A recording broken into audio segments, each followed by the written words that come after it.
రేపు శుక్రవారం, అందులోనూ ఏకాదశి ఎంతో పవిత్రమైనటువంటి రోజు కాబట్టి రాత్రి 7 గంటల లోపు, అంటే మనకు సంధ్యా సమయం 7 గంటల సమయం లోపు గనక మీరు తులసి మొక్కపై ఇది ఒక్కటి గనక చల్లినట్లయితే మీకున్నటువంటి, అంటే ఏదైతే మీరు చల్లుతారో ఆ చల్లినట్లుగా మీ జీవితంలో కూడా ఆ లక్ష్మీదేవి సిరుల జల్లు కురిసేటట్లుగా, మీ జీవితం సిరి సంపదలతో అష్టైశ్వర్యాలతో తొలతూగేటట్లుగా చేస్తుంది. ఎంతో శక్తివంతమైనటువంటిది ఈ పరిహారం. ఏకాదశి ఏంటంటే మనకు ఎంతో పవిత్రమైన రోజు, ఎంత శక్తివంతమైన రోజు అందరికీ తెలిసినటువంటి విషయమే. ఇలాంటి తిథి రోజున ప్రత్యేకంగా తులసి మొక్క దగ్గర ఇలా పూజ చేసి మనం చేసినట్లయితే మనకు ఎన్నో రకాలైనటువంటి సమస్యల నుంచి దారి దొరుకుతుందన్నమాట. తులసి చెట్టును మనం ఎంత పవిత్రంగా పూజిస్తామో అందరికీ తెలిసినటువంటి విషయమే. ఏ ఇంట్లో అయితే తులసి మొక్క ఉంటుందో ఆ ఇంట్లో లక్ష్మీదేవి తిష్ట వేసుకొని కూర్చుంటుంది. తులసి చెట్టు దగ్గర పూజలు, ఏ ఇంట్లో అయితే చక్కగా పూజలు అందుకుంటూ ఉంటుందో తులసమ్మ, ఆ ఇంట్లో దేవతలు కొలువై తిరుగుతూ ఉంటారనమాట. అంటే ముక్కోటి దేవతలు తిరుగుతూ ఉంటారు అని చెప్పేసి మనకు శాస్త్రాల్లో చెప్పటం అనేది జరిగింది. తులసి మొక్కను పవిత్రంగా పూజ చేసిన కనీసం కొంతమందికి ఏంటంటే ఆచారం అనేది ఉండదనమాట. అలాంటి వాళ్ళు కనీసం తులసి మొక్కను పెంచుకున్నా సరే మీకు ఎంతో మంచి జరుగుతుంది. అసలు ఆ ఇంటి దరిదాపులకు కూడా దుష్ట శక్తులు ఏవి కూడా ప్రవేశించవన్నమాట. లక్ష్మీదేవి తాండవం ఆడుతూ ఉంటుందన్నమాట. అంత సువాసనతో వెదజల్లుతూ మంచిగా మనకి గాలి పరంగా కూడా ఆక్సిజన్ అనేది బాగా అందుతుంది. అలాగే తులసి ఆకును పిల్లలు కానివ్వండి, పెద్దలు కానివ్వండి, రోజుకు ఒక ఆకును తీసుకున్నా కూడా, అంటే పూజకు వాడే తులసి మొక్క కాకుండా మనం విడిగా వేరే కుండీలో పెంచుకొని ఆ తులసి ఆకులను ఇంటిళ్ళ పాది అందరూ రోజుకు ఒక ఆకును తిన్నట్లయితే మీకు రోగ నిరోధక శక్తి అనేది పెరిగి జలుబు, దగ్గులు, కఫాలు, ఇంకా బరువులు పెరగటము ఇలాంటివన్నీ కూడా తగ్గిపోతాయి. ఆరోగ్యానికి ఎంతో మంచిదనమాట. తులసి చెట్టు ఆరోగ్యపరంగా ఎంత మంచిదో పరిహార పరంగా అంతే మంచిది. అలాగే మీ ఇంటి పరంగా సంపద పెరగటానికి, లక్ష్మీదేవి ఇంట్లో తిష్ట వేసుకొని కూర్చోవటానికి ఈ చెట్టు అనేది ఎంతో శక్తివంతంగా ఉపయోగపడుతుంది. కాబట్టి తప్పనిసరిగా మీరు సాయంత్రం 7 గంటల లోపు, 7-7:30 అయినా పర్వాలేదండి, ఈ పరిహారం చక్కగా చేసేసుకోండి. ఇది కొన్ని నియమాలతో చేయాల్సి ఉంటుంది.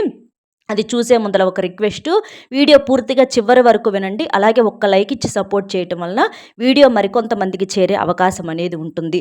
రేపు శుక్రవారం, మనకు అందులోని ఏకాదశి కాబట్టి చాలా మంచి రోజు, పరమ పవిత్రమైనటువంటి రోజు.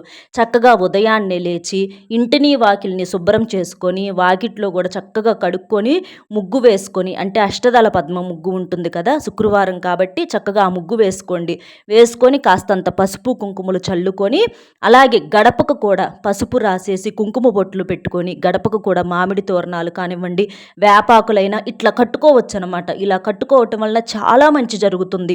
ఇక చక్కగా ఇంటి ఇళ్ళాలు తలస్నానం చేసేసి దేవుడి దగ్గర పటాలన్నీ శుభ్రం చేసుకొని, అంటే శుక్రవారం రోజున ఎప్పుడూ కూడా పటాలనేవి శుభ్రం చేయకూడదు, ముందు రోజుగానే శుభ్రం చేసుకోవాలన్నమాట.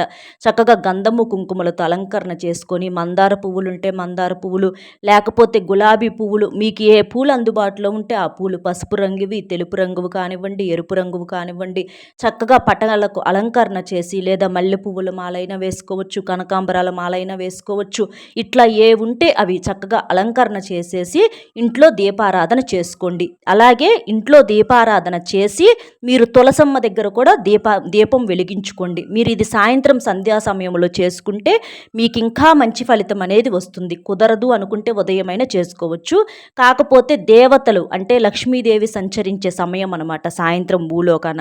కాబట్టి సాయంత్రం సంధ్యా సమయంలో 7:30 లోపు మీరు ఈ పరిహారం చేసుకుంటే మంచిదనమాట.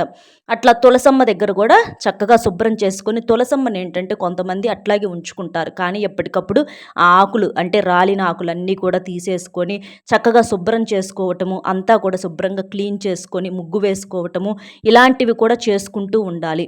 ఎందుకంటే దీపారాధన అవి చేసినప్పుడు కొంచెం ఏమన్నా ఒత్తులు పడుతూ ఉంటాయి, నూనెది పడుతూ ఉంటుంది. అదంతా కూడా శుభ్రం చేసుకొని పసుపు నీటిని చిలకరించుకుంటూ ఉంటుంటే మనకి చెట్టు అంతా అక్కడ చుట్టూతా కూడా పవిత్రం అవుతుందన్నమాట. ఇక దీనికి మీకేం కావాలి అనంటే పాలు తీసుకోండి. పచ్చి పాలైనా పర్వాలా, లేదా కాచి చల్లార్చినటువంటి పాలైనా పర్వాలా. ఇక్కడ మనం వీడియోలో కూడా ముందు చూపిస్తామండి. అట్లాగా ఒక చిన్న గ్లాసుడు పాలు తీసుకోండి. పెద్ద గ్లాసుతో ఏం అవసరంలా. ఆ పాలల్లో కూడా సగం నీళ్లు కలిపినా పర్వాలా. ఇంకా మీరు చక్కగా చిక్కటి పాలు పోస్తే ఇంకా మంచిది. తులసమ్మ కూడా బాగా ఎదుగుతుందనమాట, గుబురుగా పెరుగుతుందనమాట. కాబట్టి చక్కగా ఇట్లా కనీసం కొన్నిసార్లు కొన్ని ప్రత్యేకమైనటువంటి ఏకాదశి తిథుల్లో, పౌర్ణమి రోజుల్లో ఇట్లా చేసుకుంటే చెట్టు కూడా బాగా బలంగా ఉంటుందన్నమాట. ఆకులన్నీ గుబురుగా వస్తాయి. అంటే మనకు తులసమ్మ ఎంత గుబురుగా పెరుగుతూ ఉంటే మనకు సంపాదన అనేది అంత బాగా కలిసి వస్తుందన్నమాట. ఇక అట్లా చేసేసిన తర్వాత ఒక గ్లాసుడు పాలు తీసుకోండి. మీరు పూజ చేసుకున్నారనుకోండి, పూజ దగ్గరే ముందుగానైనా పెట్టేసుకోండి. మీరు దీపారాధన చేసినప్పుడైనా కూడా మీకు అందుబాటులో ఏమీ లేవనుకోండి, ఒక అరటిపండు కానివ్వండి, లేకపోతే ఒక చిన్న బెల్లం ముక్కైనా, లేకపోతే ఒక గాజు బౌల్లో కానీ గాజు గ్లాసులో కానీ పాలను పోసైనా సరే మీరు నైవేద్యంగా పెట్టుకోవచ్చు. తర్వాత ఆ పాలను మీరు టీగా పెట్టుకొని తాగొచ్చు, కాఫీగా పెట్టుకొని తాగొచ్చు, పిల్లలకు పాలు కాచి ఇవ్వచ్చు. ఇట్లాగైనా మీరు చేసుకోవచ్చు. ఇబ్బంది అయితే ఏమీ లేదనమాట. కానీ ఇక్కడ మనకి ఈ తులసమ్మ దగ్గర పరిహారానికి మాత్రం కాచి చల్లార్చిన పాలు కానీ, లేకపోతే పచ్చి పాలు కానీ, చల్లటి పాలు అనేవి కావాలన్నమాట. ఒక చిన్న గ్లాసుడు పాలు తీసేసుకోండి. తీసుకున్న తర్వాత అందులో చిటికెడంటే చిటికెడు ధనియాల పొడి, కొంచెం మీరు ఒక టేబుల్ స్పూన్ వేసినా పర్వాలేదు, ఇబ్బంది అయితే ఏమీ లేదు. అలా ధనియాల పొడి వేసుకోండి. దానితో పాటుగా ఒక చిన్న టేబుల్ స్పూన్ కానీ, ఒక చిటికెడు కానీ యాలకుల పొడి తీసుకోండి. దీనితో పాటుగా చిటికెడంత కుంకుమ అనేది తీసుకోండి.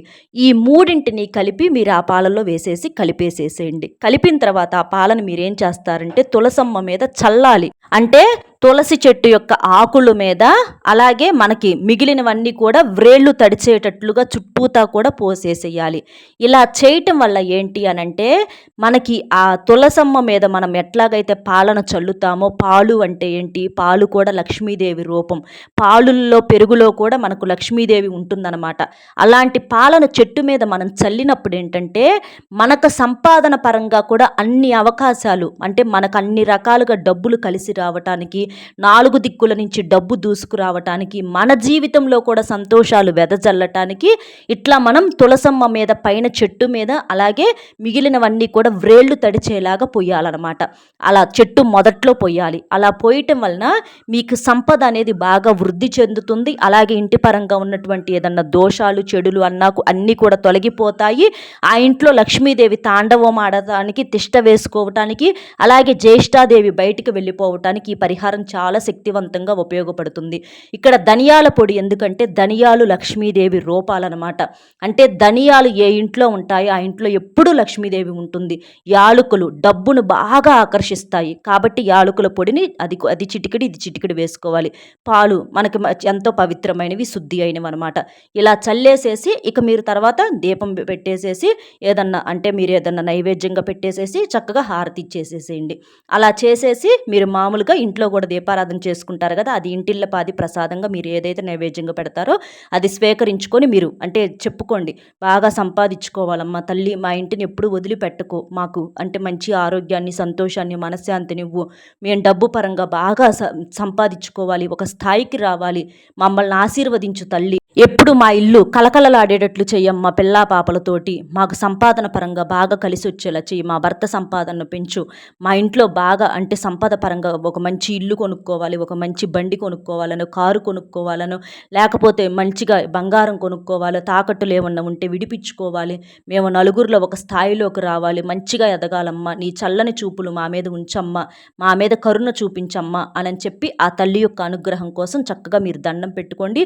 తులసమ్మ యొక్క ఆశీస్సులు కూడా తీసుకోండి. అలాగే మీరు ఏదన్నా పని మీద వెళ్ళేటప్పుడు తులసి చెట్టు ఎదురొచ్చేలాగా మీరు వెళ్తే ఆ పని అనేది మీకు సక్సెస్ అవుతుంది. అలాగే తులసి మన్నును కూడా మీరు అంటే నుదుటిన అవ్వచ్చు, కంఠం దగ్గర అవ్వచ్చు, ఇట్లా పెట్టుకోవటం వలన మీకు చాలా మంచి జరుగుతుందన్నమాట. ఎందుకంటే ఆ మన్ను కూడా అంత పవిత్రమైనది. కాబట్టి చక్కగా రేపు ఈ పరిహారం చేసేసుకొని మీ అదృష్టాన్ని మీరు కొని తెచ్చుకుంటారని చెప్పి మనస్ఫూర్తిగా కోరుకుంటూ, వీడియో నచ్చితే ఒక చిన్న లైక్ ఇచ్చి సపోర్ట్ చేయండి. మీరు లైక్ చేయడం వలన వీడియో మరికొంతమందికి చేరి వారు కూడా తెలుసుకునే అవకాశం అనేది ఉంటుంది.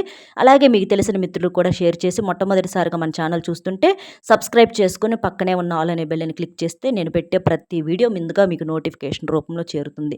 కాబట్టి తప్పకుండా ఈ పరిహారం చేసేసుకొని మీ అదృష్టం అనేది మీ సొంతం చేసుకోండి. ఆ తల్లి కోట్ల రూపాయలతో అడుగు పెట్టేలాగా చేసుకోండి అనమాట. ఎందుకంటే లక్ష్మీదేవి ఎప్పుడు ఒత్త చేతులతో రాదండి, కోట్ల రూపాయలతోనే అడుగు పెడుతుంది, కలిసి వచ్చే సమయాన్ని మీకు తీసుకువస్తుంది. తప్పనిసరిగా ఈ పరిహారం చేసుకుంటారని మనస్ఫూర్తిగా కోరుకుంటూ, అలాగే కామెంట్ బాక్స్లో వచ్చేటప్పటికి ఓం శ్రీ లక్ష్మీనారాయణాయ నమః అనేటటువంటి కామెంట్ను కూడా చేయండి. మీకు ఎప్పుడు కూడా ఆ తల్లి అష్టైశ్వర్యాలు తీసుకువచ్చి మీ ఇంట తిష్ట వేసుకొని కూర్చుంటుంది. మరొక మంచి విశేషంతో మళ్ళీ కలుద్దాం. సర్వేజన సుఖినో భవంతు. నమస్కారం.